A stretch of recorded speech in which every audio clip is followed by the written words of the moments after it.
Phenomenal shock, phenomenal story.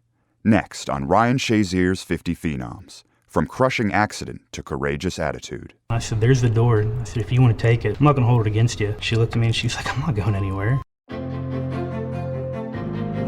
Ryan Shazier talks with emergency responder Justin Dawson from West Virginia. There's some days where you think I'm never going to walk again. This is hard, and there's times that you want to stop, but you can't. A lot of times, what motivated me were the ones that doubted me. You always have people that support you, but the ones that doubt you are the ones that constantly push you more.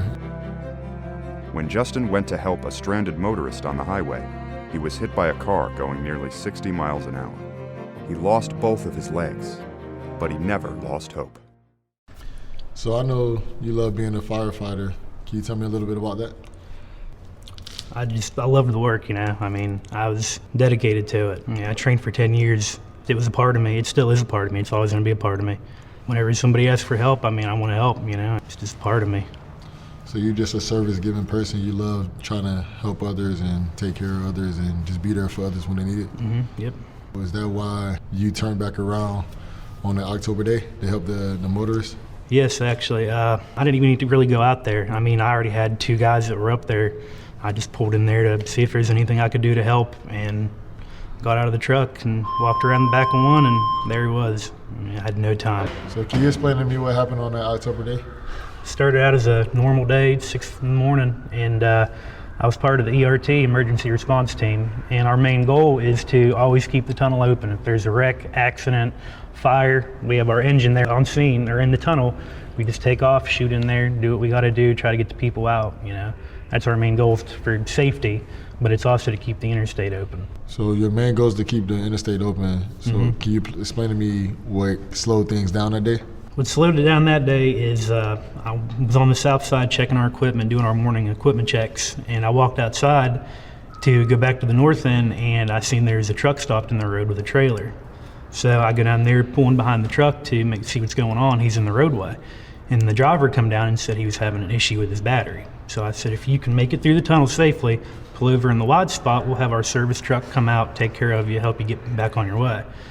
So I was on the south end finishing up my equipment check for about 15 or 20 minutes and went back to the north end. And I come out of the tunnel and I seen the truck was still sitting there with our service truck. So I pulled over and behind the trailer to see if I could do anything to help.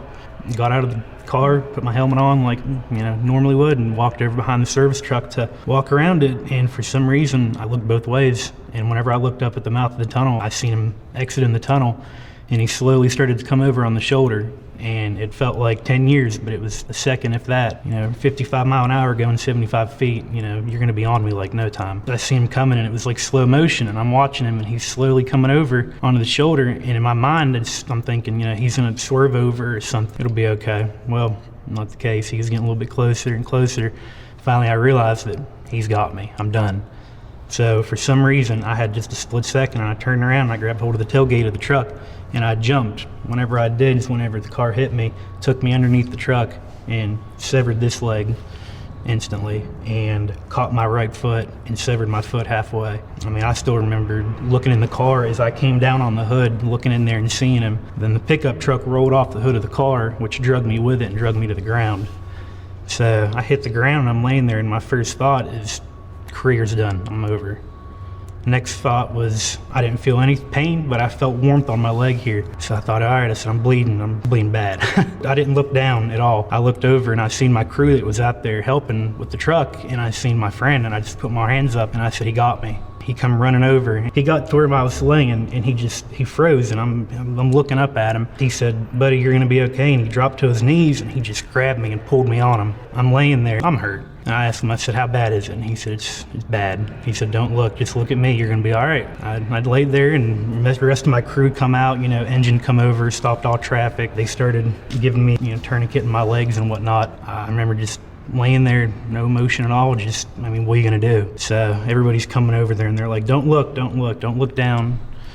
And I remember just it's just so crazy. I mean, just like a kind of out-of-body experience, just watching everybody around you. It's weird to be on the other side of it. I could definitely relate to what you're going Yeah, through. I mean, I know both our situations were completely different, but when I was laying on the field and you just see thousands of people watching you, and when I was in the doctor's office in the hospital, all the doctors just laying watching you, it's not a pretty sight, and Nah. it doesn't feel that comfortable. it's a reality check for sure.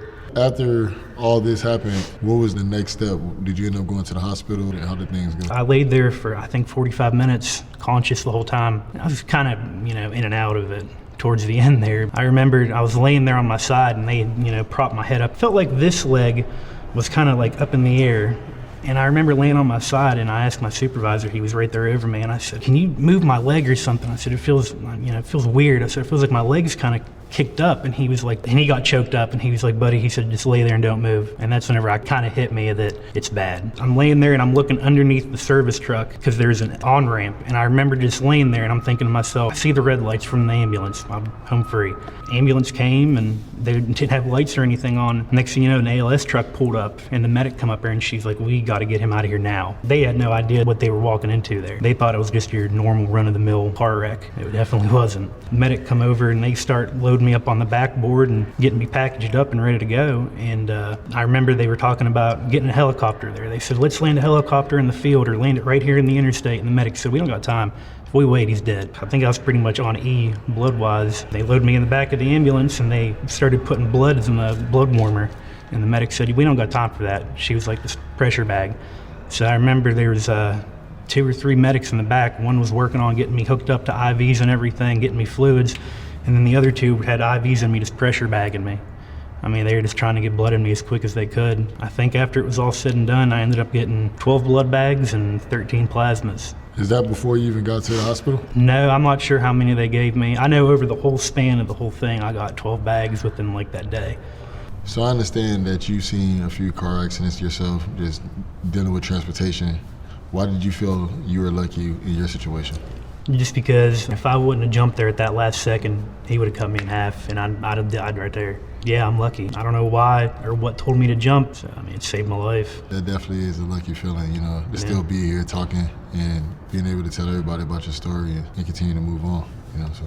Can you tell me a little bit about your rehab? I was in West Virginia for 2 days in Charleston going through surgeries, and they transported me up here. I was in ICU for about a week and a half, 2 weeks, and they finally moved me down to rehab. And it was about middle of November, and I told myself, I want to be home by Christmas. I heard I'll be home in 2 weeks, 4 weeks, 6 weeks. I said, I want to be home by Christmas. Buckled down, and I pushed myself as hard as I could.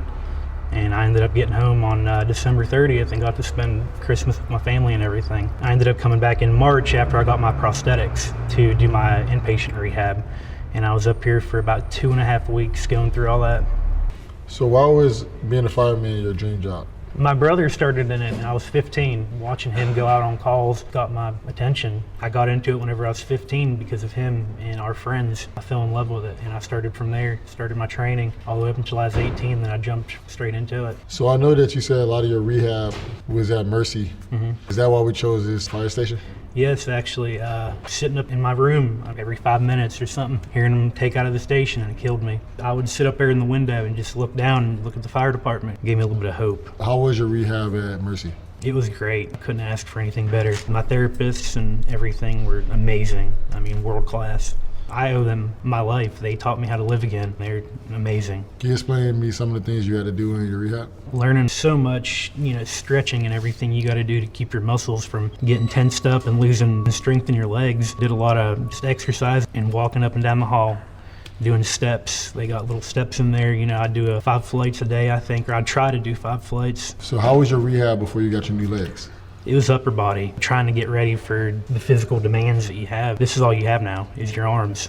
So, it was just constant upper body working out, just trying to get ready for it. So in the process of rehab, did you ever feel like you were going to walk again? Yeah, oh yeah, definitely. I told myself I was going to walk. From the time of waking up that day after my surgery and thinking to myself, I'll be back at it, and 6 weeks or something, I figured I was going to be right back up on, hit the ground running, but it's definitely not the case. The reason I'm smiling because I can definitely relate. I remember when I was in an ambulance, the doctor, he was saying, yeah, Ryan, you're going to be in the hospital for a while. And I was like, I'm going to be all right. I got hurt on December 4th and we played in Houston on the 25th. I was like, yeah, I'm going to be with the team on the 25th, just not knowing the severity of my injury. It took a little longer, and I'm still rehabbing, but thank the Lord I'm back to where I am now. Yeah. So, Justin, can you explain to me what was your drive when you were in Mercy? Just to get my life back to what I was doing, hiking, kayaking, fishing. I wanted to be outdoors. That was my drive in the fire department. Hearing these trucks go out every little bit, that was the motivation that kept me going. 2 o'clock in the morning, you're laying in bed and you're feeling miserable and pain. I'd hear that and I would just think, you can do it, pull right back to it. The trucks, just hearing the sirens kept me going. Who would you say was your support system through all this? Definitely my girlfriend, my family. They've been outstanding. Woke up in the hospital after my surgery and, it's kind of like out of a movie. I'm laying there and doctors and family are all gathered around and my girlfriend Jessica was holding my hand. The doctor said, gave me the whole thing about you lost your legs. I said, well, crap, A little bit went by and everybody left the room and I was sitting there with Jessica. Or I told her, I said, there's the door. The game's changed. It's not going to be the same. It's not going to be like we were. We're not going to be going on weekend adventures anymore for a while. And I said, there's the door. I said, if you want to take it, I'm not going to hold it against you. She looked at me and she's like, I'm not going anywhere. So, just that right there is just a major drive for me. Just to get back to living my life with her. I gave my wife the same type of scenario. I was like, man, life's not going to be the same, and I don't want you to have to deal with, taking care of somebody, dealing with all the adversity that I'm bringing. And she said, I'm not going anywhere. Yeah. And just to have somebody like that to push you every single day. Yep. Even the days that you don't want to push, they're the ones pushing you. Mm-hmm. I think that really makes a big deal in the long run. Support's the biggest thing you need, that's what keeps you going. It gives you the drive that you need to wake up every day. So what are some of the things you're doing now? Just working in rehab, trying to get back to it. Constant appointments, getting all this worked out. You got to constantly go down there and get resized, get new sockets and stuff. They get these legs tweaked and everything, trying to get the movements to flow like they're supposed to. Can you explain to me the day that you got your new legs? Actually, I went down there for my appointment, and the last thing I'm thinking is to bring a pair of shoes. So I show up to my appointment, and he walks in the room, and he's got my legs and everything, and he's like, all right, let's throw your shoes on, and we'll get you up and see what you can do. The last thing I'm thinking is to bring a pair of shoes. I ain't got no feet no more, so why do I need a pair of shoes? So I ended up, he had to dig out an old man leather pair of shoes, and it's embarrassing, but I got up, and just the feeling you get from standing up after being in a wheelchair for so long is crazy. There's some days where you think I'm never gonna walk again. This is hard, and there's times that you wanna stop, but you can't. That first standing up alone was a big thing. And he was like, all right, take it easy, don't push yourself. And I was like, I'm gonna walk slowly like a baby giraffe, it looked like, but I'm wobbling down through these bars and taking my first steps. The feeling of that was amazing. It gave me a little bit of freedom back. Yeah, I know one thing that they had warned you about is standing up too fast can get you lightheaded, right? Yep, definitely. Yeah, because I remember dealing with that. So can you explain a typical day for me? Get up, hop in the wheelchair, get washed up, get dressed and all that. Move in there and start putting legs on. I put liners on, get the legs on, get them strapped in. Make sure you don't got no wiggle in there. You got all your space filled up. You're not gonna wear your leg out or something or hurt yourself. Therapy, going to that through the week. Practicing at home, just getting your wear time, getting used to wearing them is a big thing. So the more therapy you do, the more you practice walking, allows your balance and walking become a little better? Absolutely, yeah. Every time I would go to therapy, I could see a difference. Each time I would leave, I would be able to tell a difference from the last time. Does it matter the shoes that you wear? You wouldn't think that it would, and I've heard different things. I used to wear boots a lot. I'd try to wear boots again, like dragging around a lead weight. So the lighter the shoe, just feels better. Not as much weight to drag around. So what are some of the things that you're doing now that you were able to do before? I can do anything I could do before. I've already been kayaking, rode four-wheelers. You got to learn how to do stuff different. After the accident, I had to relearn to live. It's not the fact that you can't do something. It's the fact that you just have to figure out how to do it. Showering is never going to be the same. Getting in a car is never going to be the same. Driving is never going to be the same. I think think that's the biggest thing, and I'm glad that you said that, because a lot of people give up. They just feel like they can't do things. One thing in the hospital that I thought about was, after my accident, I knew people were going to say, he's going to give up. There's people out there that were just going to say that. That drove me a lot too. I wanted to show everybody that I'm not just going to lay here in bed, or I'm not going to just sit in a wheelchair the rest of my life. I think that makes you different from everybody. To me, when I played football, a lot of times what motivated me were the ones that doubted me. You always have people that support you, but the ones that doubt you are the ones that constantly push you more. They're the ones who push you to get back to what you were doing before. You can't give up. Life's not over after an accident. Everybody's accident's different. You have to figure out how to live your life again. You can't just sit around all the time and live your life in a wheelchair. I mean, you got to learn to get back to it. With that being said, what are some of the goals that you have for your future? I'd like to start a foundation and start small, and there's 7 departments in my county. I would like to buy vests for each member of each department. It's little, but I mean, it's starting somewhere, but I mean, maybe one of those vests will help somebody from ending up like I did. That's amazing. Are you still an active firefighter? Yes, I'm still in my one department. They still have me on medical, and I still get down there and see all the guys and everything. The other department is a volunteer department that I'm at. I'm still going to stay on there and help with training and stuff like that. Just try to help them work around the station, better the department. So how often do you go down to each station? I used to try to get down there every couple of weeks, but I've moved a little bit farther away now, but I still try to get down there and see everybody, once a month or so. Once I get more active, I'll start going down there more. It's kind of hard to bump around in a fire department and, teach people stuff or tell people things. So once I get up more vertical and stuff, I'll start helping out a lot more. If it came back down to it, I would do it all over again. I would jump in front of it this time. If it meant just to save my guys out there. My friend, he has 2 or 3 daughters. He doesn't need to be teaching his little girls how to live life while he's in a wheelchair. I would take it every time. Yeah, I say the same thing with mine. I just noticed how many people I've actually been able to lift up and inspire just with what I'm going through. We don't want the situation to happen to us, but to be able to lift other people up, save other people, or just continue to push people to be bigger than themselves. Sometimes we have to be the living sacrifice, Yeah. I'm Ryan Shazier. I want to thank you for listening to my 50 Phenoms podcast.